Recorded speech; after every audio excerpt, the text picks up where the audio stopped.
أعوذ بالله من الشيطان الرجيم. بسم الله الرحمن الرحيم. الرحمن علم القرآن خلق الإنسان علمه البيان. الشمس والقمر بحسبان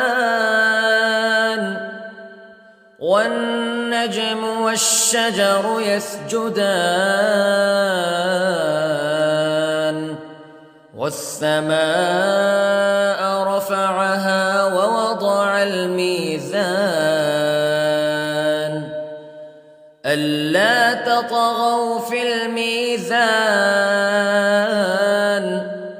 وأقيموا الوزن بالقسط ولا تخسروا الميزان.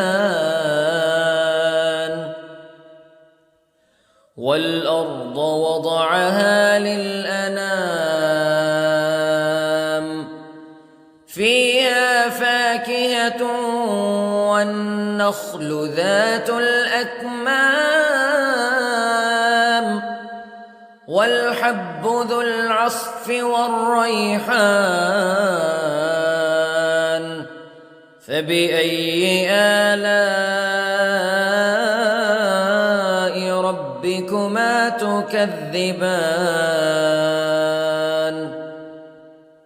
خلق الإنسان من صلصال كالفخار وخلق الجان من مارج من نار فبأي آلاء ربكما تكذبان. رب المشرقين ورب المغربين فبأي آلاء ربكما تكذبان. مرج البحرين يلتقيان بينهما برزخ لا يبغيان فبأي آلاء ربكما تكذبان.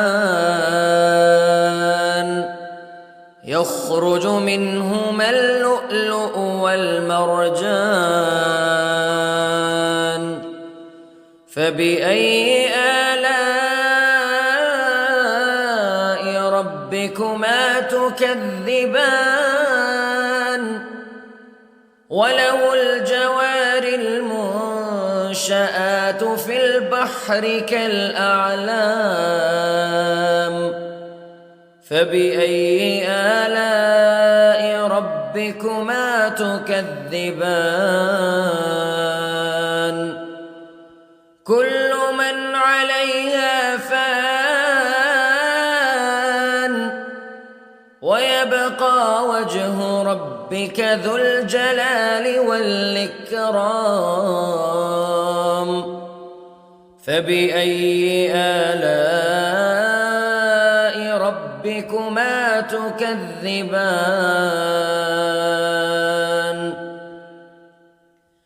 يسأله من في السماوات والأرض كل يوم هو في شأن فبأي آلاء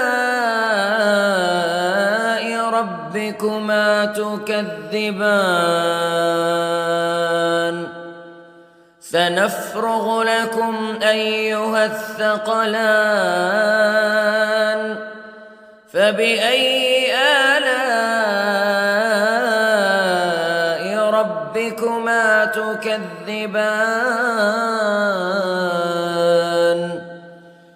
يا معشر الجن والإنس استطعتم أن تنفذوا من أقطار السماوات والأرض فانفذوا لا تنفذون إلا بسلطان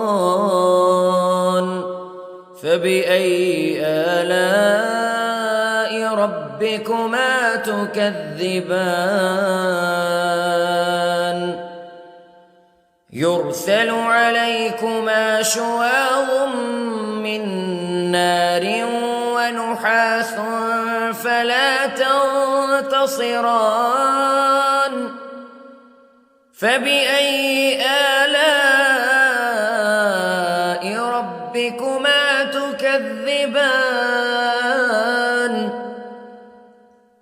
فإذا انشقت السماء فكانت وردة كالدهان فبأي آلاء ربكما تكذبان فيومئذ لا يسأل عن ذنبه إنس ولا جان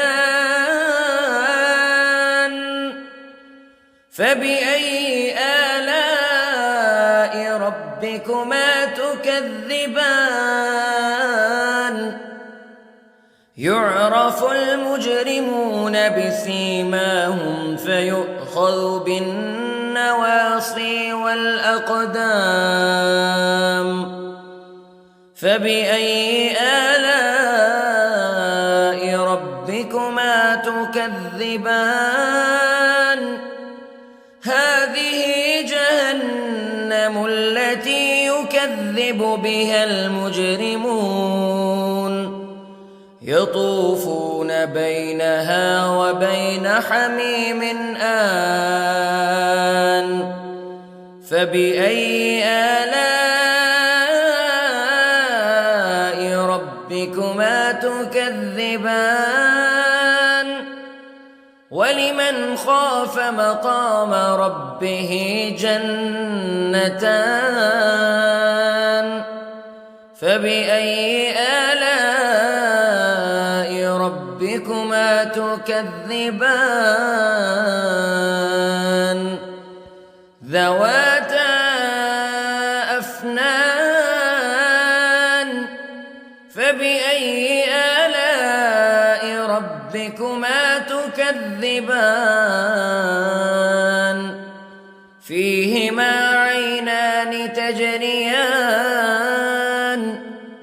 فبأي آلاء ربكما تكذبان فيهما من كل فاكهة زوجان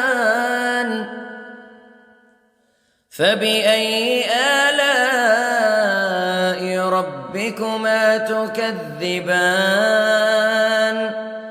متكئين على فرش بطائنها من استبرق وجنى الجنتين دان فبأي آلاء ربكما تكذبان فيهن قاصرات الطرف لم يطمثهن إنس قبلهم ولا جان فبأي آلاء ربكما تكذبان كأنهن الياقوت والمرجان فبأي آلاء ربكما تكذبان هل جزاء الإحسان إلا الإحسان فبأي آلاء ربكما تكذبان ومن دونهما جنتان فبأي آلاء ربكما تكذبان مدهامتان فبأي آلاء ربكما تكذبان فيهما عينان نضاختان فبأي آلاء ربكما تكذبان فيهما فاكهة ونخل ورمان فبأي آلاء ربكما تكذبان فيهن خيرات حسان فبأي آلاء ربكما تكذبان حور مقصورات في الخيام فبأي آلاء ربكما تكذبان لم يطمثهن إنس قبلهم ولا جان فبأي آلاء ربكما تكذبان متكئين على رفرف خضر وعبقري حسان فبأي آلاء ربكما تكذبان تبارك اسم ربك ذي الجلال والإكرام